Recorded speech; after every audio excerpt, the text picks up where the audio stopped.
ईद का बकरा 1 लाख रुपए का बिकता है। आदिवासी बच्चे की जान की कीमत 35,000 और बकरे की कीमत 1 लाख। आपके जीवन का मूल्यांकन क्या हो गया है? खत्म हो गए। छोटी छोटी लड़ाई में अपना टाइम पास कर रहे हैं आप।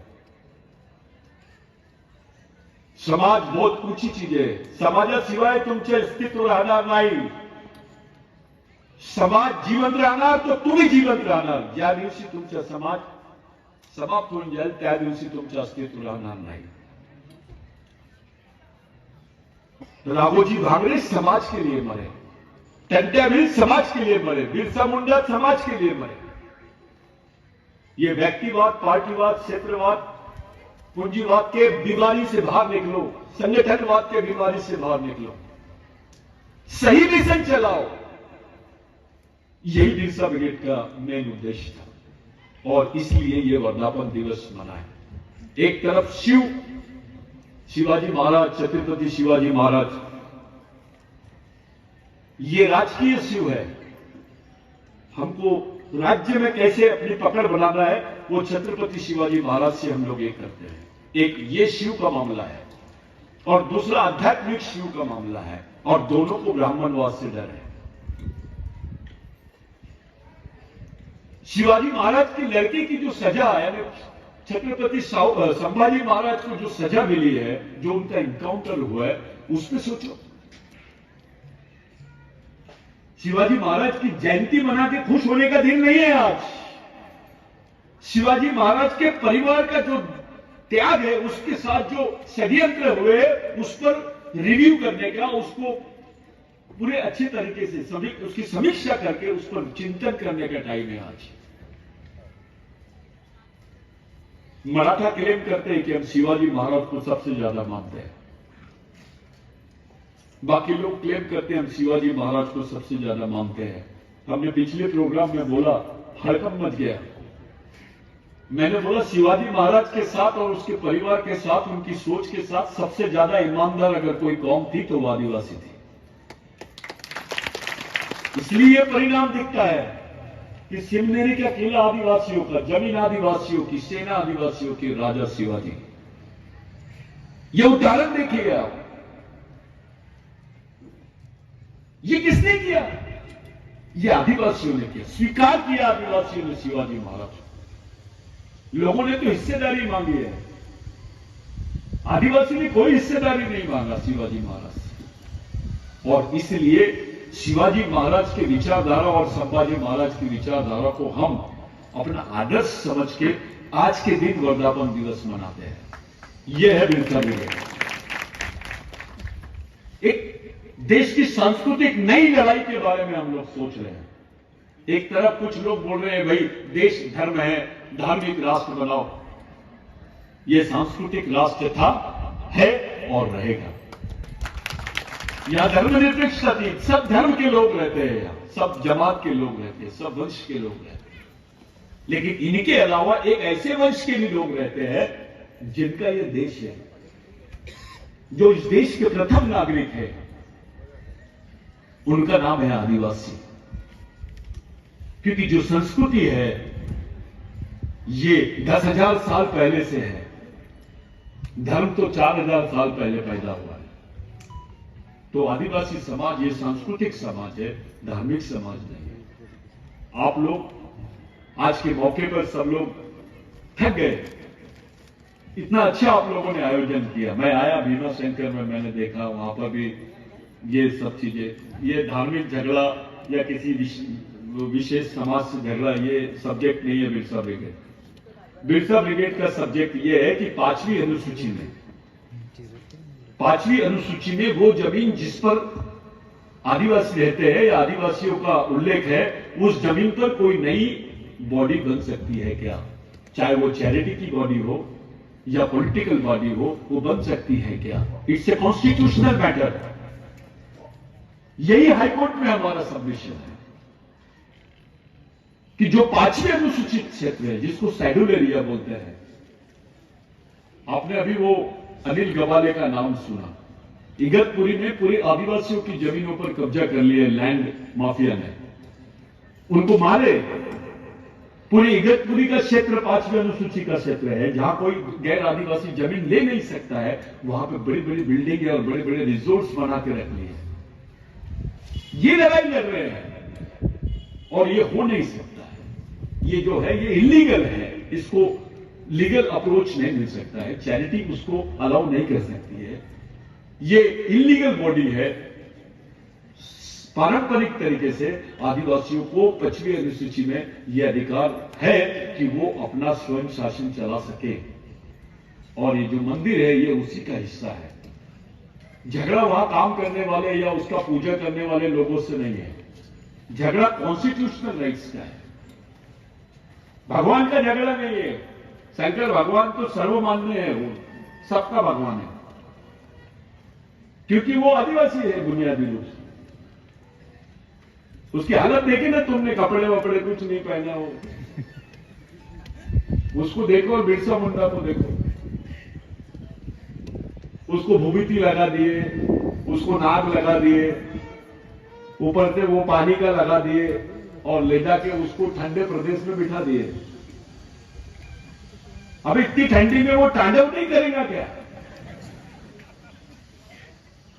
तो फिर वो उत्तराखंड का लफड़ा होता है, फिर इधर प्रलय आता है, इधर वो होता है। एक जन ने मेरे को पूछा, भाई वो वहां प्रलय आया, इतना वो सब हो रहा है, वो कौन सा एरिया था वो? केदारनाथ में ऐसे क्यों आया?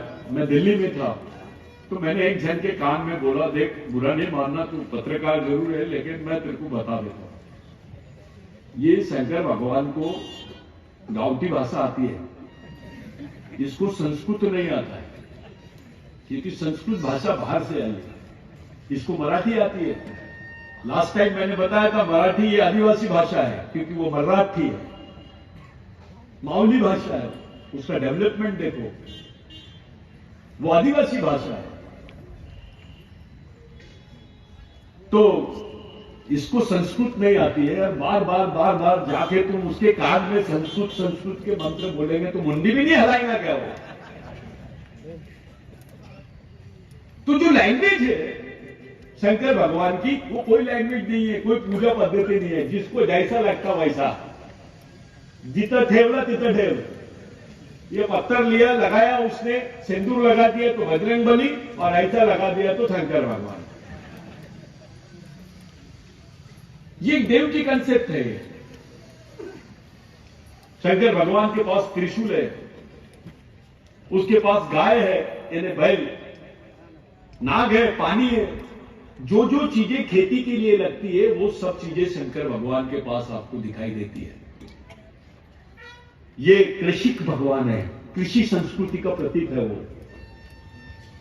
और आपको बताऊंगा मैं कि सिंधु संस्कृति में सबसे पहले खेती का जो अनुसंधान करी वो महिला ने करी है, पुरुष ने नहीं किया। और आदिवासी संस्कृति की जो निर्माता है वो महिला है। मातृसत्तक पद्धति को मानने वाले लोग हैं हम। हमारे यहां भगवान से बड़ा स्थान मां का होता है। आप लोग आज के मौके पर, इस वर्धापन दिवस पर 3 बातें आपको याद रखना चाहिए कि हमारी लड़ाई अंतर्राष्ट्रीय स्तर पर आदिवासियों को मूल निवासी की मान्यता दिलाने की है। हमारी लड़ाई आदिवासियों को कल्चरल कोड दिलाने की मान्यता है, और हमारी लड़ाई आदिवासियों की जल, जमीन, जंगल को प्रोटेक्ट करके उनके वास्तविक सामाजिक अधिकार दिलाने की लड़ाई है। इसलिए बिरसा ब्रिगेड का निर्माण हुआ है। और इस संगठन में आप लोग मुंह से मत जुड़ो, दिमाग से जुड़ो। मी तुमच्या सोबत आहे सतीश भाऊ, तो तुझ्याकडे ठेव ते शब्द आणि तू पण घरी रह। बहुत अच्छा आदमी है, किसी के लेने देने में नहीं है, कलेक्टर है, कमिश्नर बन गया है, बेचारा सुबह ड्यूटी जाता, शाम में अपने घर में आता, किसी को कुछ बोलता नहीं है, संडे को मटन खाता। अबे ऐसा आदमी समाज के लिए मरा हुआ आदमी है। He is a dead man, he is not a head man.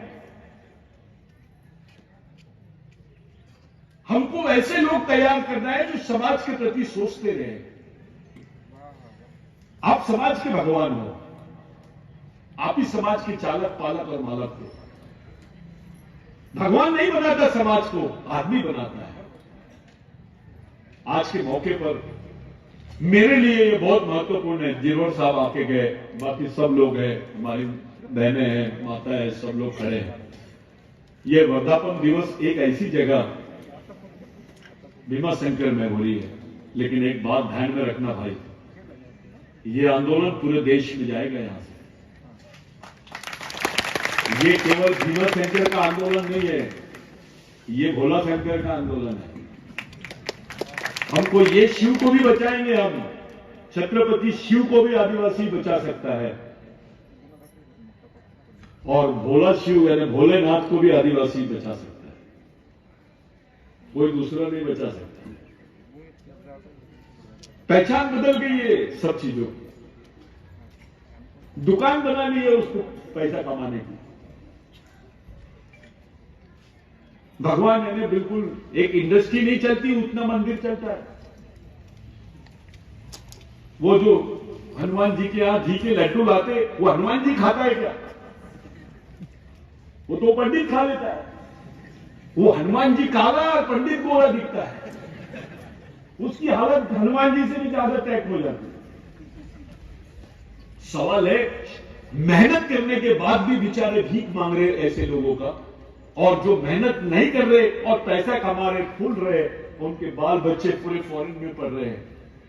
जो मेहनत करने वाले लोग हैं उनका सम्मान होना चाहिए। इस लड़ाई को लड़ने के लिए आपको केवल आदिवासी का ही साथ नहीं होना, आपको सभी धर्म संप्रदाय के लोगों का भी साथ होना। ब्राह्मण भी नहीं छूटेगा इससे। अब तो ब्राह्मण भी बीयर बार के सामने चौकीदारी करता है। वो जो आपके सार्वजनिक शौचालय रहते हैं वो ब्राह्मण चला रहा है। जो लड़ाई है, जो बेसिक लड़ाई है, उसकी तरफ आप अपने बाल बच्चों का ध्यान लगाओ। अपनी पढ़ाई, अपने बाल बच्चों की पढ़ाई, अपनी नौकरी, अपना घर, अपना समाज, हर जगह पे एक सामाजिक केंद्र होना चाहिए, एक मिशनरी लेवल का काम होना चाहिए। यही मेरी आप लोगों से विनती है। मैं बोलूंगा ज्यादा, मैं 5 घंटे भी बोलूंगा तो कम है। मेरी इच्छा ही रहती है कि सबसे बात करते रहो, लेकिन मेरा गड़बड़ करना ज्यादा ठीक नहीं है। आप लोग भूखे हैं, सब लोग पत्रकार भाई है, हमारे सब लोग हैं। जो बेसिक इश्यू है वो आदिवासियों की आइडेंटिटी का इश्यू है, जिसको लेके बिरसा ब्रिगेड पूरे देश ही नहीं, आज 7 देशों में बिरसा ब्रिगेड का नेटवर्क है, दूसरे देशों में भी। ये संगठन कोई चिल्लर संगठन नहीं है। अगर किसी नेता को ऐसा गलत फहमी है कि मैं इनके पीछे पटाखे बांध दूंगा और संगठन खत्म कर दूंगा, तो वो गलत फहमी उसकी एक ही महीने में दूर हो जाएगी। और कोई ऐसा समझ रहा होगा कि आदिवासी को अभी निपटा देंगे, फलाना कर देंगे, तो मारने के पहले मरने का भी डर रहेगा उसको, क्योंकि अब मरता क्या नहीं करता, ऐसी स्थिति में पूरा समाज आ गया। आप लोगों से मेरी हाथ जोड़ के विनती है कि ये संगठन नहीं है, मिशन है। ये किसी के बाप का मिशन नहीं है, ये समाज का मिशन है, आने वाली पीढ़ी का मिशन है। आपको किसी की परमिशन लेके मिशन का काम करने की जरूरत नहीं, आप आज से शुरू कर सकते हैं। आपको आपका समाज का काम करने के लिए कौन रोकेगा भाई? आपको अपने शहीदों का काम करने के लिए कौन रोकेगा भाई? ये मिशन है। हाँ, इसके सिस्टम के साथ आपको चलना है, और ये मिशन किसी धर्म, संप्रदाय और जाति के खिलाफ में नहीं है।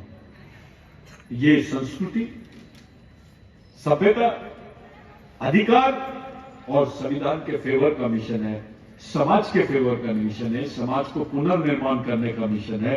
आज हम लोग इस मिशन के जो मूल तत्व है उसको लेकर अगर आप जीते हैं तो एक मिशनरी जीवन आप लोग जी सकते हैं। इससे कोई रास्ता निकल जाएगा आने वाली पीढ़ी के लिए, नहीं तो कोई रास्ता नहीं बचा है तुम्हारे पास। कितने भी प्रोग्राम ले लो, कितने भी भाषणबाजी कर लो, जब तक कि आपके पास सोशल मिशन नहीं है, आपका बच्चा सुरक्षित नहीं है, आपकी बहन सुरक्षित नहीं है, आपकी मां सुरक्षित नहीं है। मेरा बोलना आपको बुरा लग रहा होगा, लेकिन सच्चाई यही है। ये भूलो मत कि जो फॉरेन में और बाकी लोगों के घरों में जो नंगी औरतों के पोस्टर लगे रहते हैं, वो केवल दूसरों के नहीं, आदिवासियों के हैं। यानी हमारे मां बहनों की जो पोस्टर्स लगे उसको ये लोग संस्कृति बोलते हैं, और इनकी मां बहनें जो नंगा नाच करते हैं उसको सभ्यता बोलते हैं। हमारे लोग गरीबी के कारण बदन पे कपड़े नहीं पहनते, उसको संस्कृति बोलते हैं। इनके पास पैसे रहने के बाद नंगे घूमते हैं, उसको सभ्यता बोलते हैं। ये एंगल हो गया है देखने का। इस सच्चाई को समझते हुए, इस आपके तरफ देखने का जो दृष्टिकोण है उसको समझते हुए आप लोग जागरूक हो जाओ। अगर आप अपने बाल बच्चों को